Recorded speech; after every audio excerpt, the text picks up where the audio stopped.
So you've probably heard about the Million Lives book convention disaster and more recently the Black Hearts book signing catastrophe as well. Everyone's been saying the organisers had no experience and were in over their heads. Well, I do have experience with events, so I thought, maybe I could pull this off. I spent weeks planning the perfect book festival, and I'm here to tell you why it would absolutely spectacularly fail. And why yours would too. Welcome to Emily's Typewriter, and today we're diving into the brutal economics of book festivals. By the end of this video, you'll understand exactly why these book conventions keep failing and why the barrier to entry is so much higher than anybody realizes. So what were the recent disasters? First up, there's A Million Lives, which people are referring to as the Firefest of book talk. I'm assuming you already know about it, so I won't go into every gory detail. But picture this, authors were promised about 500 attendees and only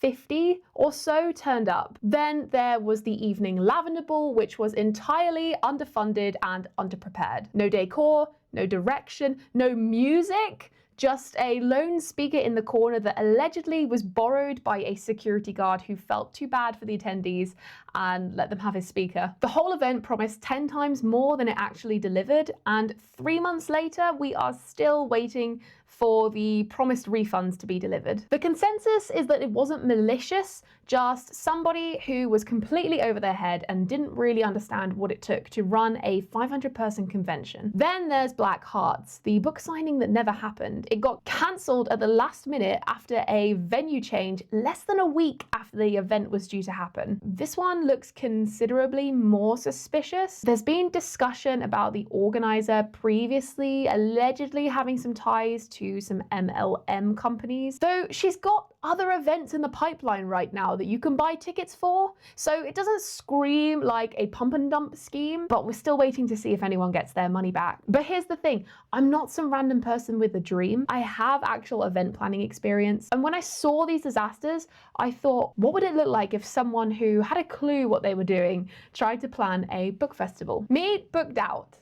My theoretical book convention. It's everything these failed events should have been. 500 people each day for 2 days, a focus on light-hearted literature, so contemporary rom-coms, cozy mystery, light-hearted YA, and the tagline would be something fun as well. I was thinking, your weekend TBR problem, now with friends. It would be community-focused instead of chasing big names, and I thought this was smart positioning because I am someone without industry connections. So for my first event, why not focus on creating a fun community vibe instead of trying to compete with all the big names currently out there? The schedule would be 2 days of workshops, panels, author signings, honestly, everything that these events tend to be. There would be a community game night on the Saturday night after hours, and there would be a lot of community-driven activities going on. So in the outdoor courtyard area, I would love to encourage ahead of time members of the community to maybe run their own events or volunteers. There would be a casual lounge area, which would have a few fun exercises like a found family board, a book swap, and the scheduling would have a mix of panels and then time for people to browse so that the vendor hall never empties too much. And in terms of the venue's layout, you would make sure that every activity has to pass through the vendor hall so those authors are constantly getting the traffic they deserve. For 500 people a day, I would expect to book maybe 20 to 25 authors, which I think would allow enough people to be there and the authors to get enough traction and not be lost in a sea of authors, but also give the readers plenty of choice as well. I've thought about everything: crowd flow, accessibility services, backup plans if the speakers get cancelled. I genuinely thought I'd cracked it. Something I would do differently to Black Hearts as well, very important, I would charge for admission, even at the lowest tier. That's because when you tell authors how many people are coming and they make the decision whether or not to come, I think people are much more committed if they've put some money forward, even if it's a small amount. When the tickets are free, you haven't invested anything and you can probably expect half the people to not bother showing up. So what did I charge? I think these are reasonable prices for a first-year convention in today's economy. I've got the early bird passes for £14, there'd be 200 of those. The standard day passes for £17.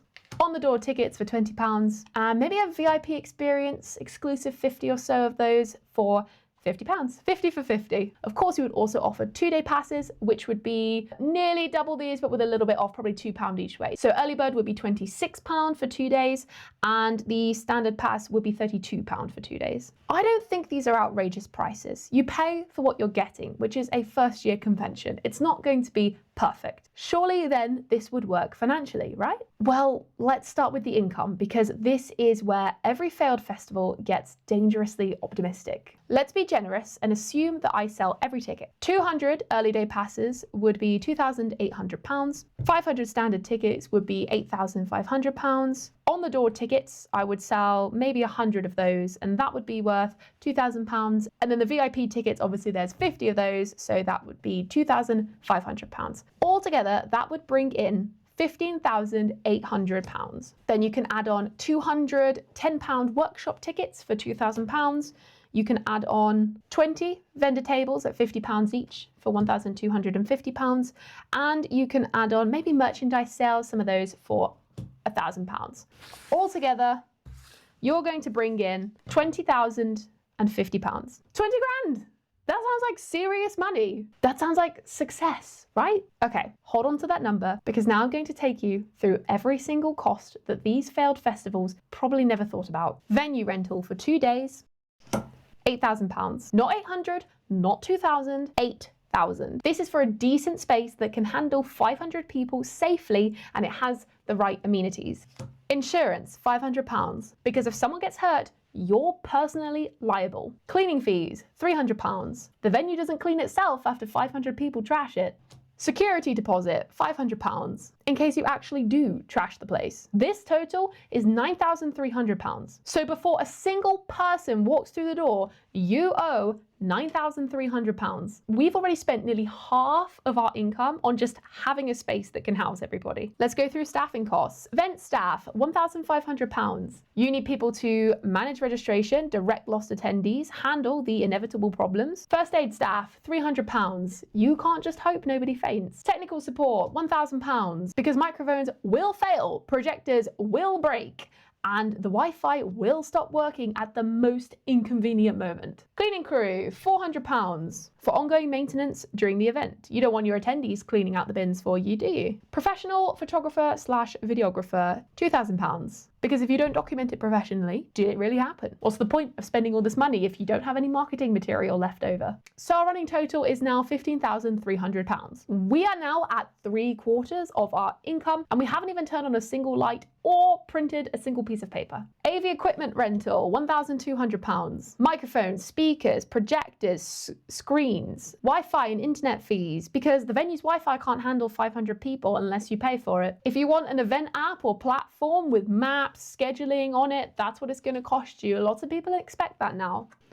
Ticket scanning software, £300. Possibly you could integrate this with other things, but this is such a small cost in the span of everything else. It won't make a difference at the point I'm making. Registration tech, £300. Tablets, printers, badge makers. Now we're at £17,700. We have £2,350 left from our £2,050 income, and we haven't even started on marketing, authors, food, all the stuff people actually come for. Okay, what about marketing? Graphic design, £1,000. Somebody's going to need to make those professional posters, social media graphics, programs, signage, and your Canva skills, I'm sure they're great, but they're not good enough. Paid advertising, £1,000, and that is going to get you nowhere. That's a very small amount to spend on paid ads. Press or media outreach, tiny bit there to help you put like some good media kits together. Printing costs, £350. You're looking at flyers, programs, signage, badges, wristbands. Website, hosting a domain, £150 there. You need somewhere professional to send people. Now we're at £20,400 and we are £350 over budget. Wait, there's more! Don't forget about the authors. £2,000 there on authors and speakership fees. Yes, even emerging authors expect travel expenses, and some may want a per diem fee for speaking. Workshop materials, £300 there for pens, paper, handouts, and supplies for interactive sessions. Prizes and giveaways, £400, because attendees expect free goodies. Activity materials, £250 for interactive sessions, games, activities, things like that. We're now £3,300 over budget. Let's go easy on the next one then. Let's do £500.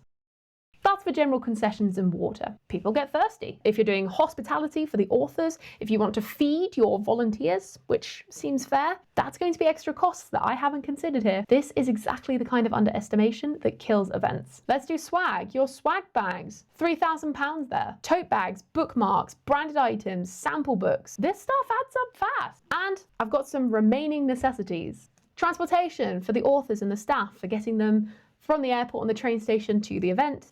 Accommodation, if needed, because your authors who are bringing people into this event need rooms. £400 for some signage because people need to know where they're going. Accessibility services, £500. Sign language interpreters or mobility assistants. And then the big one, 10% contingency fund, because something will go wrong. Probably multiple things. A lot of events is just putting out fires. So our total expenditure is £33,050. Booked outs, profit, minus £13,000. This is exactly why the Million Lives and the Black Hearts festivals fell apart. The organisers looked at potential ticket sales, bearing in mind that this number is with all of the tickets sold, which isn't realistic for a first-year event. And they thought, great, we've got £2,000 coming in, without realising that they need £30,000 to make it work. The maths is brutal, and most people planning these events think in the hundreds rather than thinking in the thousands or even 10,000s. There are only 3 options that I have to make booked out financially viable. Option 1 is to start tiny. Only have 50 to 100 people in a small community centre. Invite local authors so I won't have to pay their travel expenses and they might speak for free. I would only do it for one day, maybe even just an afternoon. Everybody's expectations would be set to minimum, but that also means it will be minimum cost. I would expect to maybe break even or make a small loss. The thing is, if you're going to make a 10% loss at an event, say, a 10% loss of a £50,000 event is much less than a 10% loss of a £500 event. If you're somebody who really does want to make these events, I'm not here to scare you off. I'm just here to say, start small. I know you're ambitious, but especially if you've never run events before, you have to start small so you can get a feel for it and you can get a feel to understand these costs that you probably didn't think about. There's the second option. Go massive. The thing is, your AV costs, the cost that it takes to set up those microphones, set up that projector, you get the same bang for your buck whether you are projecting that to 30 people or 300 people. So option 2 is to get absolutely tons of people there. It's the economy of scale. You'd probably be looking at thousands of people for this, over 2,000. Then you can start to secure major sponsorship from related companies like publishing houses. You can get celebrity authors then who are going to guarantee you some ticket sales. You'd get a professional event management company and you'd get corporate backing from day one. This, however, is quite unrealistic for a solo entrepreneur trying to put on their first event. This is more left in the hands of a professional event company, at least for the first year. Now, option 3 is to charge what it actually costs. And this is the route that A Million Lives went down. Instead of £14, you'd be looking at £50. Instead of £20 on the door, you'd be looking at £120. VIP, well, that would run you £200. This premium positioning, though, needs to end up as a luxury experience that's worth the value. The only problem is your audience is going to shrink dramatically, which doesn't suit a convention where you're trying to get as many people as possible. Every successful book festival is going to fall into one of these categories. The 500-person festival that A Million Lives and Black Hearts is trying to be is the death zone. It's too big for community goodwill, but it's too small to get any corporate sponsorship. The brutal reality is that events need sponsorship. And yes, I didn't originally consider sponsorship in my green section. But do I think that you can get £13,000 of sponsorship for a first year event with no credibility as an event organizer? The answer, I'm afraid, is no. You're going to have to get very lucky. So yes, the reality is that these mid-sized book festivals need either £15,000 of sponsorship secured before you even buy a single ticket. Ticket prices double what I was charging and be able to sell them all.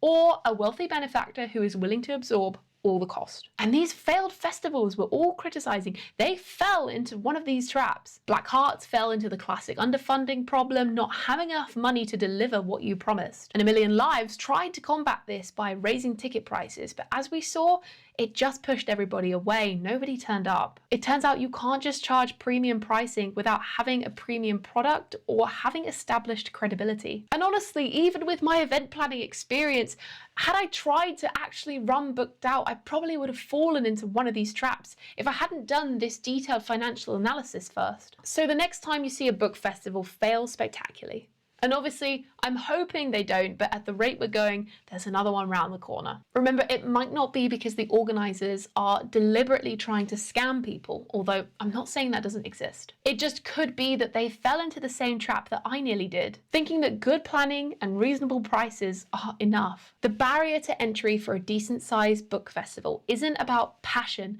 or organisational ability. It's about having £15,000 that you're willing to lose, or having the business connections to secure major sponsorship before you start. The maths doesn't lie. And the maths is brutal. So what did you think? Have you been following this fire festival of book talk drama like I have? Did you actually attend one of these disasters? I'd love to hear your stories in the comments below. And if you've had any positive experience at some book events, particularly those in the UK for me, then let me know in the comments too. I would love to hear some positive commentary about things happening in our bookish space. If you want to see a deeper dive into my planning for Booked Out, so the logistics, scheduling, everything that I didn't have time for, then feel free to let me know in the comments below. I'd be keen to see if there's any interest for a follow-up. And if you have any questions too, I'd love to answer them. Until next time, do remember, as much as we love English here, it never hurts to do the maths as well.